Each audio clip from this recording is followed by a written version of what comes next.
we weren't as all buddy as we are now. When I called John just now and said I'd like to get some of your copies of some of your stuff, the response was actually going to get lost. I don't have time for that nonsense. And then he found out I was a real estate appraiser, and he did need a real estate appraisal, and then the deal took place. And I had brought Bob with me, and it was funny because I had never seen anybody treat Bob with such disdain as John did. John just thought he was some little kid that I brought, with me to hold the other end of the measuring tape when we measured his house. And about the third time that I said, he used to work down at Los Alamos, John finally listened and said, "You used to work at Los Alamos?" And then the conversation started. So the reason I raised these questions, the issues of how you guys all met, is because there are critics out there who believe that John is somehow the evil puppet master who created this whole thing, who talked Bob into making this story up, that you guys are all in this together. But the reality is you didn't really know each other, and it kind of fell into place. Oh, and there are giant personal things going on behind the scenes here. It wasn't all this easy and cut and dried. There were a lot of coincidences that took place, in Bob's personal life, things that went on that would just not really be fodder for this radio show. It sounds a lot more convenient than it was, but yeah, it was a lot of synchronicity, a lot of sheer coincidence that made things turn out the way they did. The amazing part of it, Bob the photo guy meets Gene the appraiser. Gene the appraiser knows John Lear and offers to do an appraisal in exchange for this UFO info. Bob is not the UFO guy, doesn't like the topic, doesn't think it's credible, and then suddenly gets hired out there. It is a lot to swallow that he was able to do it. Yeah, it was that 4 months between the summer of '88 and in December when Bob got hired. We gave him some pieces of information, said just look into this, and one of them was the YY-2 facility, and the other was the Excalibur, and there was one more thing, and this is really secret information. And so he talked to his friends back at Los Alamos, and they said, yeah, there's such a place as that. Now, that doesn't mean that's where they keep the aliens, but there was definitely a secret place. And so then he got interested, and that's when he called Dr. Teller and asked for the job out there. We'll come back to some. Excuse me, George, in case you hear some paper unfolding here, I'm unfolding a copy of Bob Lazar's personal daily calendar he kept on his wall from September of '88 through August of '89, so I'm ready with these dates and entries when we come back. Yeah, he's ready with December 6th trip to nowhere. Okay, well, I do want to get into that. I want to jump ahead, and we'll come back to this. I want to jump ahead to the trip out there into the desert 20 years ago tonight. You both, I would assume, remember it pretty well. Oh, yes. Oh, yeah. Tell me how that came about and what you saw when you got out there. John, why don't we start with you? Okay, well, the day before, Tuesday, I was over at Bob's house, and he was making me a doggy death ray. And what that was my dogs were getting in Marilee's flowers, and we had to figure out a way to keep them out. So he was making an amplifier that would broadcast a high-pitched sound, which would allegedly keep them out. And in the afternoon, he just said, they're going to test fly a saucer tomorrow night. You want to go see it? And I said, well, how? And he said, well, there's a road on the northeast part of Groom Lake that leads in there, and without violating, their or trespassing, we can go right up to the border and watch it because it'll be coming right above S4. And I said, well, great, yeah, I'd love to do it. And that's how it started. And Gene, when did he tell you and ask you the same sort of question in the same way? That's the way it looked from John's viewpoint. Now, behind the scenes, what a lot of people didn't know was going on was, by the way, Marilee is John's wife. We got to watch Talking So Inside here so the listening audience understands who's who when you think Marilee. And so Bob's wife, then wife, they were divorced after this, had an affair. And Bob was, even at that point, kind of distraught. Bob is a peculiar personality in that he loves women, and it's not a sexual thing. It's Bob will do anything for women, and it could be. He used to be in love with John's 80-year-old mother, Moya. He would do anything for her. Our 4-year-old little girl, he'd teach her a science lesson.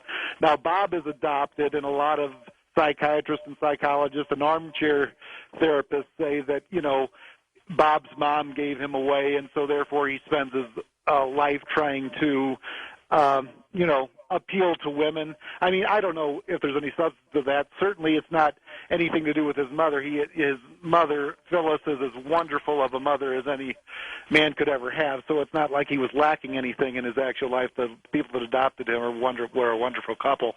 And but anyway, Bob's wife had an affair, and he was actually taking her out there to impress her, to try and keep her, and we were excess baggage. I mean, I was happy to just be in on it, and I'm sure John was too, and I would have done anything to be included with that trip, but I told John, we spoke a little bit this afternoon, that I don't think if Bob hadn't been trying to impress his wife to keep her and do anything he could to attract her back to him, I don't think any of us would have been taken out to see this.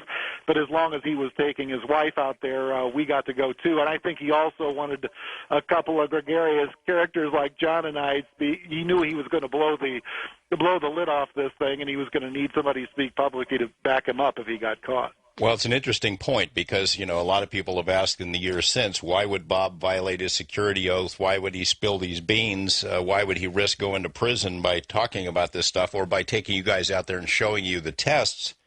And I guess you've just answered it. Right. He was trying to hang on to his wife. Yeah, we weren't hanging around having a beer, and he said, hey, you guys want to go see a flying saucer? He's not that kind of guy. In fact, Bob was, while he was in this, I mean, he was a very peculiar personality. Here's a conversation with Bob.